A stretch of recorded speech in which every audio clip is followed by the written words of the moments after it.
Je pense que nous avons besoin d'une vision doctrinale et d'une compréhension que Dieu doit être enraciné dans les Écritures, pas dans la définition de Dieu, de la culture, pas dans nos expérimentations et la façon dont elles veulent définir Dieu, pas dans ce que TikTok a à dire, mais dans ce que dit la Bible. Qu'est-ce que le Saint-Esprit a éclairé? Qu'est-ce que Jésus a révélé? C'est pourquoi. Si nous devions utiliser Ésaïe 6 comme exemple, qui est le passage par excellence, à partir duquel nous enseignons la sainteté, encore une fois, Ésaïe a une vision de Dieu. Et là, il entend et voit des anges, des séraphins, chanter « Saint, Saint, Saint » et le Seigneur des armées. Et sa réponse est la confession.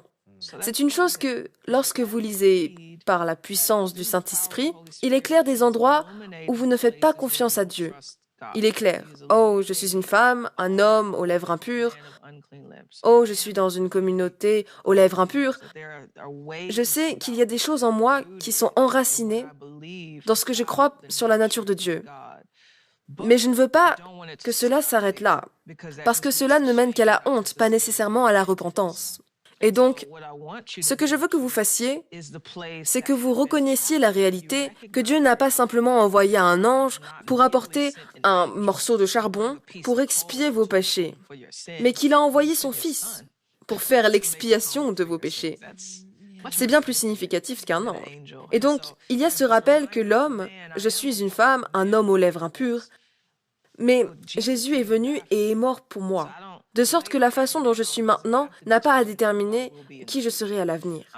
Je veux aussi rappeler aux gens qu'ils doivent aller au fond des textes et les inciter à le faire. La Bible a tant à dire et pourtant, nous nous contentons de si peu. Nous lisons une phrase, nous en faisons une légende et nous pensons que ça, c'est le travail. Mais ce n'est pas que de l'observation. Ce n'est pas regarder Jésus qui est le pain de vie et l'intérioriser. C'est simplement le régurgiter. C'est pourquoi nous avons si faim. C'est pourquoi nous avons si soif. C'est pourquoi nous collectionnons toutes ces idoles. Parce que nous n'avons pas besoin de quelque chose pour nous remplir. Mais Jésus, Dieu a dit qu'il était la source de vie.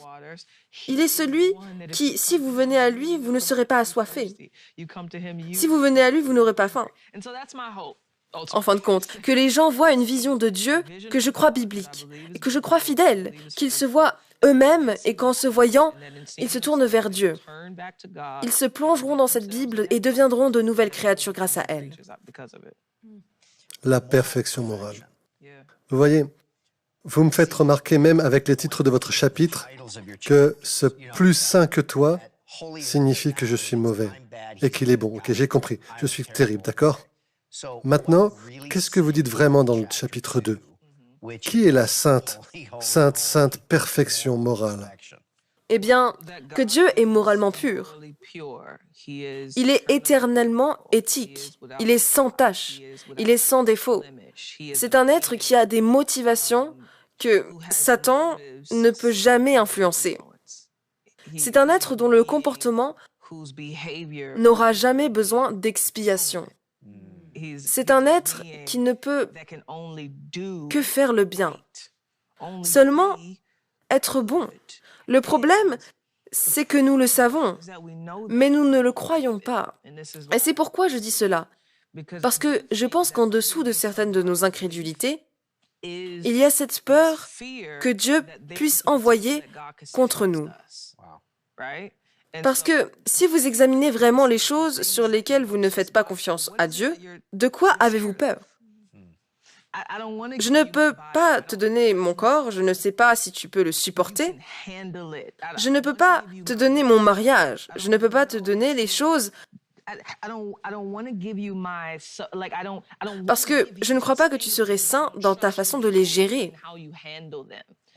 Et je pense que cette tentation était très présente lorsque Jésus était vivant sur terre, parce qu'il l'accusait toujours d'être un pécheur, d'être un ivrogne, un blasphémateur, d'avoir besoin de l'aide du diable pour chasser les démons.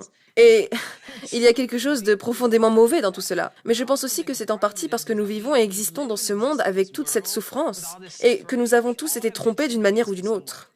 Si ce n'est pas le cas, je ne sais pas ce qu'il en est de votre vision. Mais des gens nous ont menti, nous ont volé, des personnes en position de pouvoir nous ont abusés.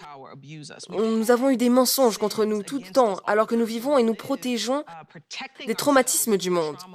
Et donc, je pense que dans certaines de nos incrédulités, pas toutes, mais dans certaines de nos incrédulités, il y a cette projection où nous avons peur que Dieu partage la même nature que les personnes qui ont péché contre nous. Mais la réalité est que tout ce que Dieu a fait pour nous et tout ce qu'il permet est ancré dans sa justice inaltérable, de sorte qu'il n'y ait rien qui puisse permettre et rien qui puisse faire qui ne soit pas bon. Wow. Imaginez à quel point cela vous libérait. Oui. Pour en revenir aux prières non exaucées, pourquoi de mauvaises choses arrivent aux gens bien? Vous savez?